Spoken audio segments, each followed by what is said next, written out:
Hey guys, welcome back to Supposedly Fun. I'm Greg.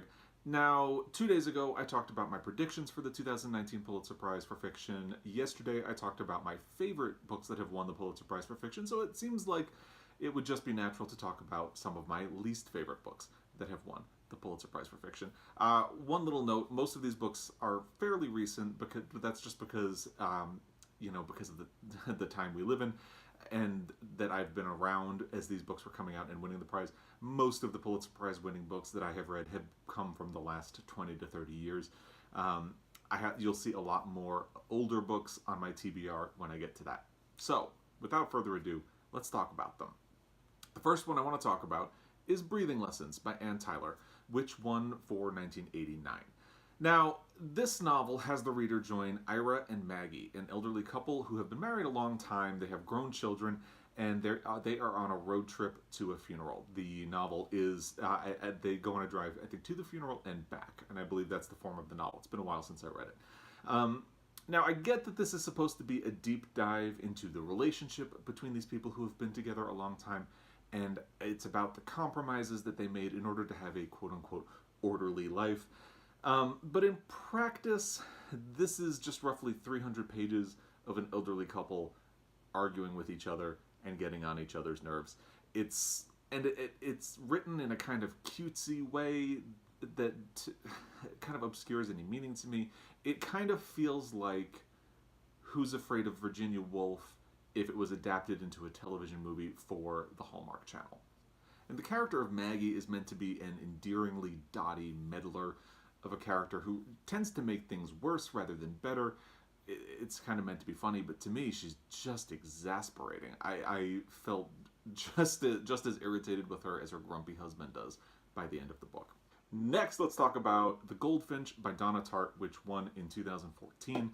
Now, I know Donna Tartt has many Ride or Die fans, but every time this book comes up, I feel like people just gush about her other books, The Little Friend, and especially The Secret History.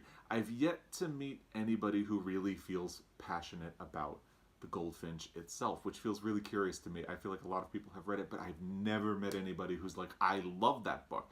Usually what happens is they just mention, oh, Donna Tartt, God, The Secret History is one of my favorites. So it feels like she won this because of her other books, and people like this because they like her other books. If you really enjoyed this, feel free to tell me I'm wrong. Now, I DNF'd this book halfway through because I just wasn't enjoying anything about it. It was turning into a terrific slog, and I just gave up. So it's about Theo, who loses his mother in a terrorist attack on a museum in the beginning of the book and inexplicably steals the titular painting, which is here on the cover of the book. And why they ended up in the museum in the first place really didn't seem to make sense to me, except for plot purposes. That kind of describes the whole book to me. Everything feels forced for plot reasons. And from the museum, Theo goes on a series of increasingly unrealistic and irritating adventures, kind of like a coming-of-age version of Odysseus. And then there is The Sympathizer by Viet Thanh Nguyen. I really hope I said that right. This was the book that won in 2016. Now, the jacket copy for The Sympathizer boldly promises that it will redefine the way the reader thinks about the Vietnam War. And it's going to do that by telling the story of a communist spy from Vietnam who has been embedded among his exiled countrymen here in the United States. It kind of tells his story growing up in Vietnam and how he got involved in politics. And, he's not only torn between his sympathies with the Communist Party, which he remains loyal to, and the nationalists that he lives among and has befriended during his time living among them as a spy, but he's also torn between Vietnam, the country where he grew up, and the United States, where he lives now. Now, that could have been fascinating, but I found the narrator to be so passive that it's difficult to understand him or even to relate to him. And I also really didn't like the way the plot meanders. It takes this really long detour into Hollywood, where the narrator becomes an advisor on a Hollywood movie about the Vietnam War, and it doesn't serve any purpose to the plot, except that Nguyen seems to want to point out all of the ways in which Americans have this exaggerated view of Vietnam, the Vietnam War, and the Vietnamese people. And, you know, that could have been interesting, but it just feels like this interlude that goes on forever and doesn't relate to the rest of the book at all. And on top of that, I felt alienated by Nguyen's kind of flowery prose, which is also oddly sexualized in a lot of places, and I'm not a prude. It's not the sexualized thing that I necessarily relate to. It's just that it felt out of place, and I don't know. It was the execution for me just felt odd. Then we have March by Geraldine Brooks, which won in 2006. Now, I don't think there was anything terribly objectionable or infuriating about this book, but honestly, I don't know, because this novel has completely faded from my memory, which is why it is showing up on this list. All I remember is that it's the story from Little Women, but told from the point of view of the father. The father is absent in Little Women because he's off fighting the Civil War. So this is the story of him off fighting the Civil War. The details are completely lost to me and have been pretty much since the moment I finished this book. I don't think I disliked it. I just really don't remember it. And to me, that says something. So, all right, now this is kind of going to be a controversial pick. It's The Hours by Michael Cunningham, which was the winner for 1999. I might be a touch unfair to this book. It's very possible this book would benefit from a reread because, you know, like I said, it was the winner for 1999. I think I read it in about 2000 or 2001. So I was like 18 or 19 years old when I read this book. It's very possible I would appreciate it a lot more if I read it now.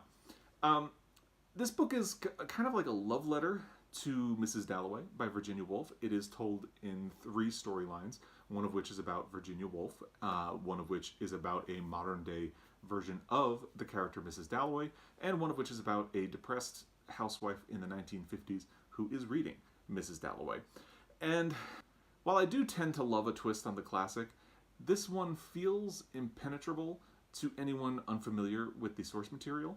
I guess if you haven't really read Virginia Woolf, or you haven't really read Mrs. Dalloway, there's a lot that's going to be lost on you. You won't necessarily appreciate a lot of it, and maybe that's why I should go back and do a reread now, but as it is, this book was just kind of there for me. And finally, let's get into The Shipping News by Annie Proulx, which is the only book that I have in physical form and copy, as you can see. Now, I usually enjoy Annie Proulx, but I really couldn't get on board with this one, and that comes down to the main character, whose name is Coyle. Coyle's life is falling apart as the book begins. His ex-wife dies in spectacular fashion. He ends up moving to Newfoundland, where he's originally from, and he's very milquetoast. There's not really much to him. He's just very bland, and people take advantage of him, and but there's nothing really interesting about him and that struggle, or that process of him rebuilding his life. Because that's what the novel follows him as he rebuilds and discovers his own agency. But I never really felt like I could get behind Coyle, or like I was finding him particularly interesting. And while Proulx has dabbled in elements of kind of magical realism, or the fantastic, in The Shipping News it felt jarring and out of place to me. Although I really did enjoy her depiction of Newfoundland. Annie Proulx is usually very much identified with Wyoming. This is the only novel I can think of that is not set in Wyoming, other than Barkskins. But the change of scenery really works, but everything else that's going on, I just couldn't really get behind. So there you go. Those are my least favorite winners of the Pulitzer Prize for fiction.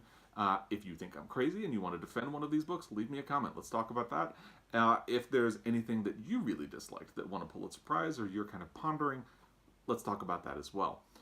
If you have already subscribed to my channel, thank you for your time. If you haven't, I hope you enjoyed this video and would consider subscribing or watching some of my other content.